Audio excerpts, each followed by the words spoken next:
Are you worth it? Are you worth it? Are you worth it? If you don't love me by now, no, you will never love me. If you don't love me by now, no, you will never love me. If you don't love me by now, no, you will never love me. No, you will never love me. Hey guys, my name is Chisomo, and welcome to my podcast, Trippin' on Love. This is episode 1, the introductory episode to who I am and what this podcast is going to be about. I can't tell you how many times I've turned on this microphone only to turn it off and put it right back in the box. But I'm here. Hey, what's poppin'? Once again, my name is Chisomo. It is an African name. For some reason, people think it's Japanese, but it is African. It is from Malawi, Africa, and the meaning to my name is grace. For this first episode, I'd really like to kick it off with self-love. I feel like self-love is so important. And oftentimes, we are taught to be so selfless that we forget we have to truly love ourselves and put ourselves first. Ever since I was younger, I've been on a journey of true self-love. I came a long way, a long way. And I still have ways to go in terms of truly loving myself and looking in the mirror and really appreciating and to say that I love what I see, not just physically, but mentally and everything inside. That's the goal. I feel like we all can self-improve and work on ourselves every day, whether it is doing something small for someone or doing something that makes you feel good. You don't have to listen to other people's opinions. If you feel right in yourself doing what you want to do, I believe that is a part of self-love. I am a melanated Black queen, and sadly, it took me years to realize the importance of that. Growing up, I used to always ask myself, why do I have to be dark-skinned? And I can honestly say that I hated my skin color, the shade of it, everything about it. And you know what? The first step on my journey of finding self-love was finally admitting the hate.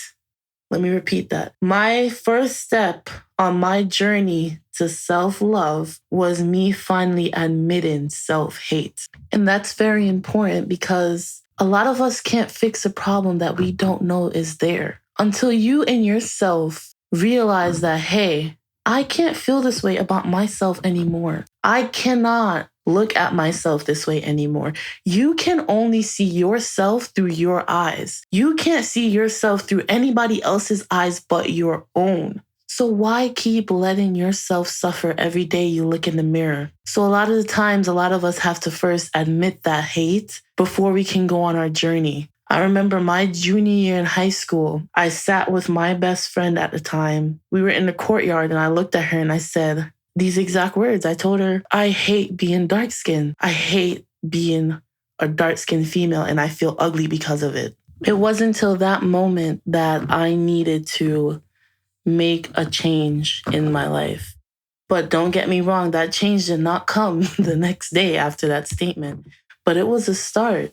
Acknowledging that there was a problem really kicked it off for me. My journey to self-love has just been an uphill battle. In high school, I was a tomboy. I played sports and everything like that. It's crazy because a lot of people don't know this, and I feel weird talking about this on my podcast, but I was a tomboy mainly because I was really insecure. I felt like this is so crazy now that I'm thinking about it. I'm like, oh my God, I used to think like this, but at the time, I felt like I wasn't pretty enough if I was girly. You know what I mean? I didn't feel like if I dressed up girly, I was going to be considered like, oh, the cute girl or the pretty girl. I felt like just the ugly, dark-skinned girl. I felt more comfortable just to be a tomboy. I feel like people accepted me like a lot more that way. So after high school, my first year out of high school, I was dressing a bit more girly, and I felt like I went about self-love in the wrong way, and I'm gonna explain. I got into makeup, and before you think, oh, what's wrong with makeup? Nothing is wrong with makeup. I still wear makeup to this day, but I got too much into makeup, so I couldn't leave the house without makeup. I wouldn't video call anybody without makeup. I would put on makeup every single day. Like I couldn't go anywhere without putting on some type of makeup because I felt if I left the house without makeup, then I was no longer girly and I was no longer pretty. And that was so wrong. And I started to hate the feeling of having my makeup off. So now I've become dependent on makeup and I felt like I needed it to be pretty. And that's not how I wanted it to be.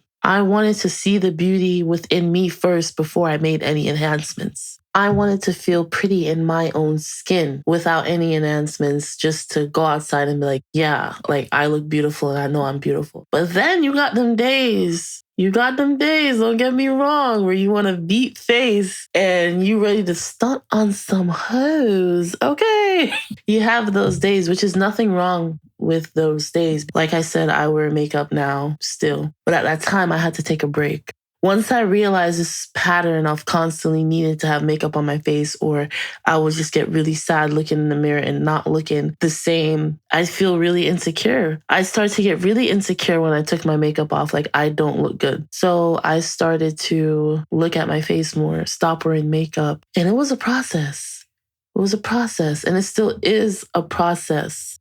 It still is a process that I'm still currently working on, but I've came a long way. So yeah, I don't know if you guys know about the Jamaican culture, by the way. I am Jamaican. Bap, bap, bap. So growing up, I was very insecure about being a dark-skinned female when you have different things promoting, music promoting, or there's just a culture as a whole promoting skin lightening, brown skin gal and all these things. Like you start to feel insecure, like, wow, I'm so dark. And, I was growing up, I've heard things like, oh, you're not that black. You just need to bathe more.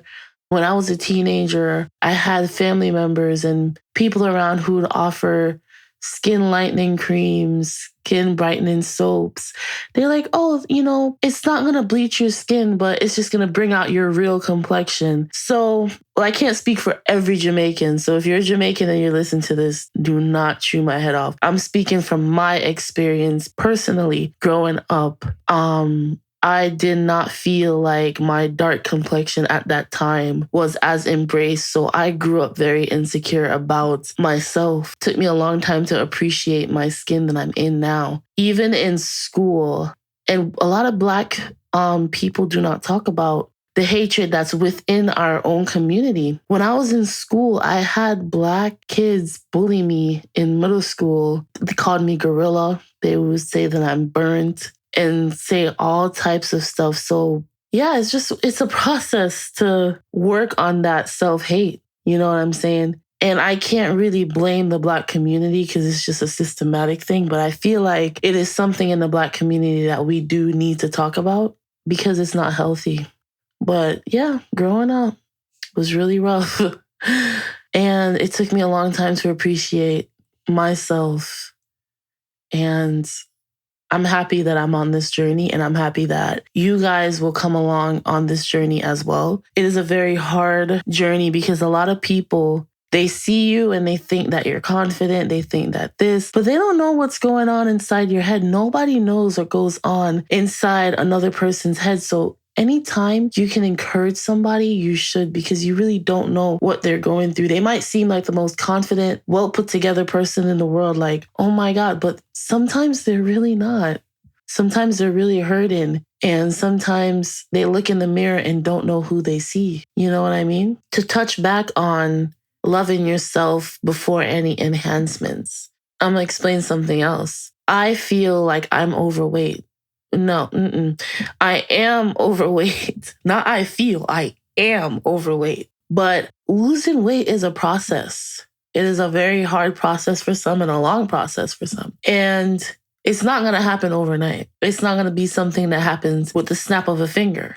It's going to take work. So why hate myself now? Why continue to look at myself in disgust? Why continue to say, ew, I'm this, ew, I'm that, while I try to lose weight to be what I want to be? I want to love and accept myself for what I am now, while I work on that change and love myself in the process. Does that make sense? I mean, I know I can't hear your response, but does that make sense, guys? Like, you know what I'm saying? I want to love myself now and through the process of change. Even if you do want to lose weight, that is great.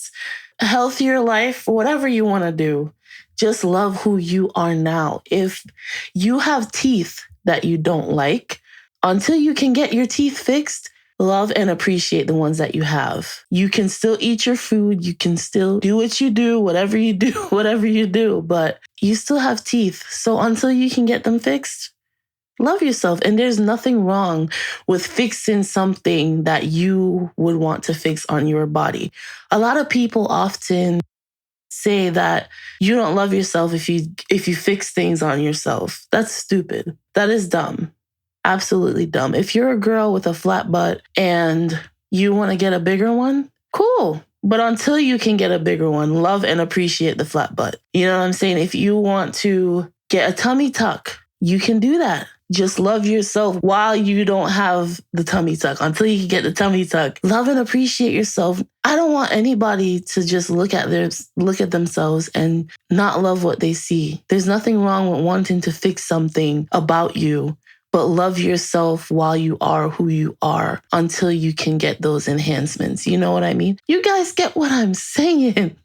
You know, I hope I'm resonating with somebody when I say that. Love who you are now and in the process of change. But all in that same breath, one thing I will never fix or think about changing is my skin color or my skin tone or my complexion. I've learned to love that as a whole, and that's not gonna change because Black is beautiful.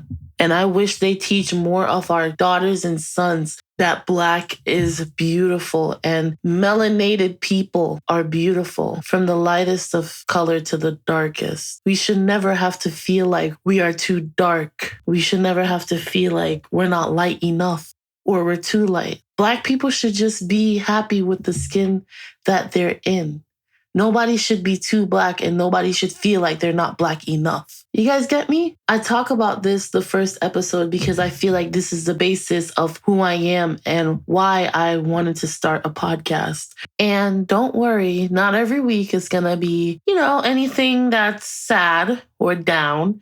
I just wanted to give you guys a little background on me and how far I came. But we'll get more into that as the weeks go on. So weekly, I will be having someone talk and we'll have a discussion, whether it's me or a couple other people, but it will be great. And I hope you guys stick on this journey of self-love and a lot of other things, relationships, family members, every type of love you can honestly talk about. And there's going to be funny, good, bad, sad, a lot of things in store, guys. So thank you for listening. And I really appreciate anyone who is tuning in or following. Please follow my Instagram at t.o.l podcast. If you don't love me by now, no, you will never love me. If you don't love me by now, no, you will never love me. If you don't love me by now, no, you will never love me. No, you will never love me.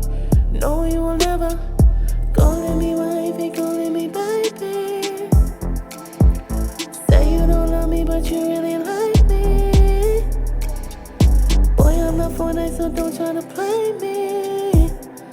No, no, no, no,